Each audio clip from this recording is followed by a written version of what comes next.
É impossível considerar a história moderna ou o estado contemporâneo do cristianismo sem levar em conta a ascensão repentina, a expansão explosiva e o impacto mundial do pentecostalismo. Por exemplo, a maior igreja evangélica do Brasil é a Assembleia de Deus. Estima-se que a Convenção Geral das Assembleias de Deus no Brasil tem aproximadamente 6 milhões de membros. Estima-se que o movimento pentecostal carismático some mais de 600 milhões de adeptos. Entretanto, são poucos que conhecem as origens históricas do pentecostalismo. Muitos sequer sabem quem foi William Seymour. O movimento pentecostal começou no avivamento da Rua Azusa, que a maioria dos historiadores considera ser o local onde o pentecostalismo começou. Nesse vídeo eu apresento um panorama sobre o avivamento da Rua Azusa, por meio de 9 fatos. As raízes do movimento da Rua Azusa e do pentecostalismo que lhe deu origem estão entrelaçados com o movimento de santidade do final do século XIX. Este foi um movimento renovador dentro da tradição wesleyana, que enfatizou a santificação completa e ensinou que a perfeição moral é dever dos cristãos. Foi marcado por uma forte ênfase na santidade pessoal, na maioria das vezes manifestada por uma estreita adesão à lei e à tradição como meio de se aproximar de Deus. Em geral, a teologia pentecostal primitiva tomou como ponto de partida a teologia wesleyana, acrescentando-lhe alguns novos elementos. A missão da Rua Azusa foi liderada por William Seymour, um afro-americano filho de ex-escravos, que nasceu e foi criado na Louisiana. Quando ele tinha 20 e poucos anos, viajou para Indianápolis, onde teve uma experiência de conversão em uma igreja metodista episcopal. Ele deixou essa tradição depois de se convencer do pré-milenismo e da revelação especial. Ele provavelmente migrou para outro grupo religioso, onde foi exposto às suas políticas de não sectarismo e igualdade entre raças e gêneros, que ele adotou e promoveu.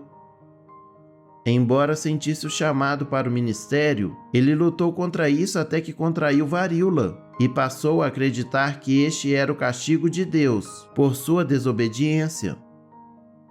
Embora seja justo dizer que a missão da Rua Azusa marcou o início do pentecostalismo, William Seymour baseou muito de sua doutrina e alguma de suas práticas em Charles Parham.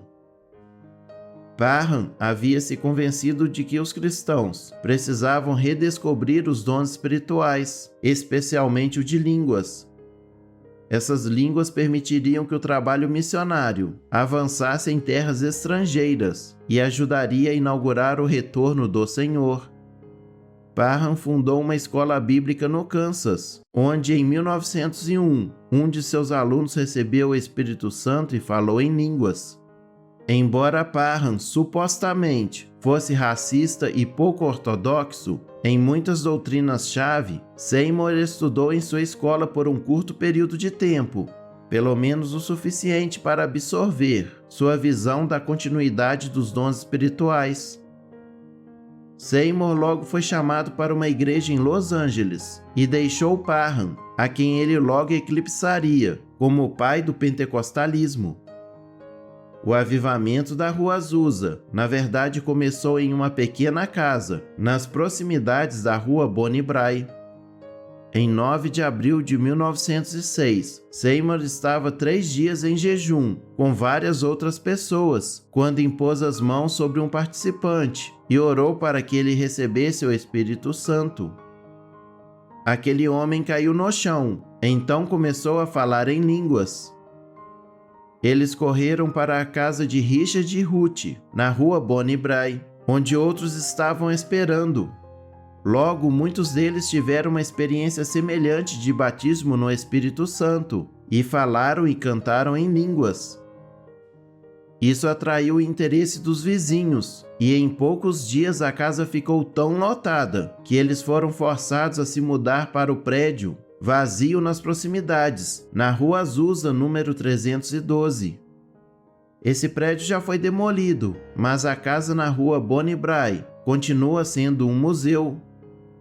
Desde o início, a missão da Rua Azusa permitiu que homens e mulheres ocupassem todos os cargos de liderança, incluindo a pregação. O Renascimento também foi radicalmente igualitário, de modo que brancos e minorias cultuavam juntos de maneira que muitos na época consideravam escandalosa. Algumas das primeiras críticas ao movimento estavam carregados de um racismo escandaloso, enquanto os espectadores expressam sua repulsa por homens negros adorando ao lado de mulheres brancas. A multietnicidade dos primeiros pentecostais contribuiu para o que viria a ser o culto pentecostal, que absorveu elementos de várias tradições culturais. Seymour, mais tarde, alteraria seus pontos de vista para permitir que apenas homens ocupassem certas posições de liderança. O avivamento da Rua Azusa não foi um movimento evangelístico, embora algumas pessoas afirmassem ter sido salvas por meio dele. Em vez disso, o avivamento que ocorreu foi predominantemente santificação e batismo do Espírito Santo. Essa santificação estava de acordo com a definição wesleyana de perfeição cristã ou santificação completa, um ato instantâneo que deveria ser realizado após a justificação como um segundo ato de graça, onde a justificação salvou o crente, a santificação o purificou. A essa teologia wesleyana, os primeiros pentecostais acrescentaram uma terceira experiência, o batismo do Espírito Santo.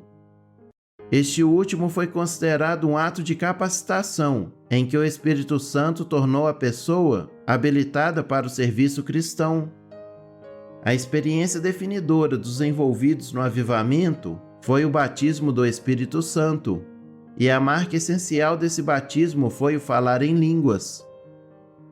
Nos primeiros dias, pensava-se que essas línguas eram línguas humanas, e alguns chegaram ao ponto de tentar escrevê-las.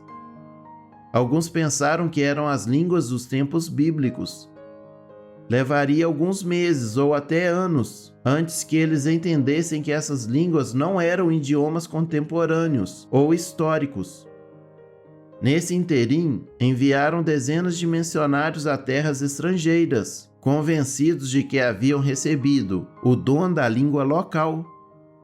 Foi só posteriormente que eles desenvolveram uma doutrina que explicaria o falar em línguas. Nos primeiros 2 ou 3 anos do movimento, havia 3 cultos por dia na missão da Rua Azusa. Então o prédio estava constantemente cheio de pessoas, envolvidas em muitas formas de adoração. Embora falar em línguas fosse uma das marcas da adoração, havia muito mais. Havia orações públicas, cânticos, testemunhos, pregações ou ensinamentos da Bíblia, e o tempo gasto ao redor do altar, ou em uma das salas do andar de cima, em orações pessoais. Gaston Spinoza insiste que a mensagem principal de Seymour não era línguas, missões, nem escatologia do fim dos tempos, mas sim que uma pessoa deve nascer de novo para ir para o céu. Sendo isso verdade, as línguas desempenharam um papel fundamental como a marca necessária de alguém que foi cheio do Espírito Santo.